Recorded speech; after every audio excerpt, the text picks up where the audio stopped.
نبی کریم صلی اللہ علیہ وآلہ وسلم کا فرمان مبارک ہے، سب سے پہلے اللہ نے میرا نور پیدا کیا تھا اور پھر اس نور سے زمین و آسمان اور ساری مخلوق کو پیدا کیا۔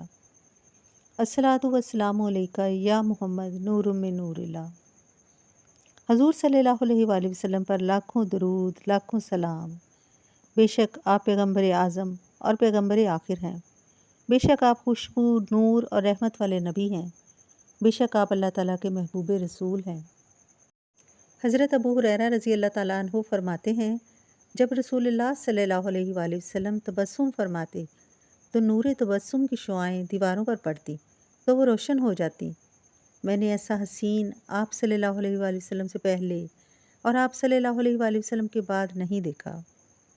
اسی طرح حضرت ابو بکر صافہ رضی اللہ تعالیٰ عنہ فرماتے ہیں کہ جب میں، میری والدہ اور خالہ رسول صلی اللہ علیہ وآلہ وسلم کی دست اقدس پر بیعت کے بعد گھر لوٹے تو میری خالہ اور والدہ نے کہا، اے بیٹا، ہم نے آج تک چہرہ کے لحاظ سے حسین اور نفاست لباس اور نرمی کلام کے اعتبار سے اس ہستی جیسا کوئی شخص نہیں دیکھا۔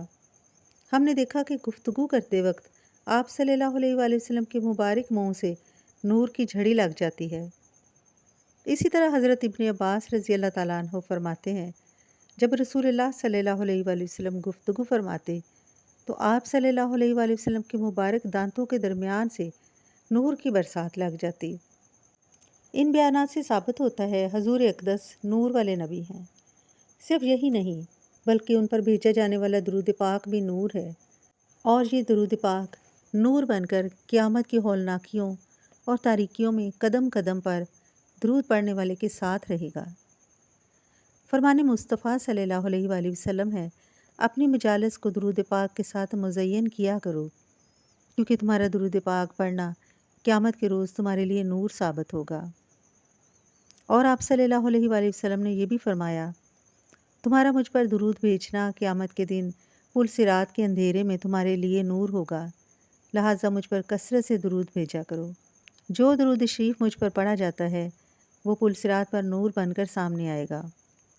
ارشاد مصطفیٰ صلی اللہ علیہ وآلہ وسلم ہے، جو شخص جمعہ کے دن مجھ پر 100 مرتبہ درود پاک پڑھتا ہے، جب وہ قیامت کے روز آئے گا تو اس کے ساتھ ایک ایسا نور ہوگا کہ اگر اس نور کو تمام مخلوق میں تقسیم کر دیا جائے تو وہ سب کو کافی ہو جائے گا، اور خود اس شخص کے چہرے پر ایسا نور نظر آئے گا کہ لوگ تعجب سے پوچھیں گے کہ یہ شخص کون سا مبارک عمل کیا کرتا تھا جو ایسے نور کامل نصیب ہوا۔ ان احادیث مبارکہ سے ثابت ہوتا ہے کہ درود پاک ایک ایسا نور ہے، اور یہ نور قیامت کے روز درود خواہ کے سامنے آئے گا۔ میرے ساتھ ایک مرتبہ درود نور پڑھ لیجیے۔ الصلاۃ والسلام علیکہ یا محمد نور من نور اللہ صلی اللہ علیہ وآلہ وسلم۔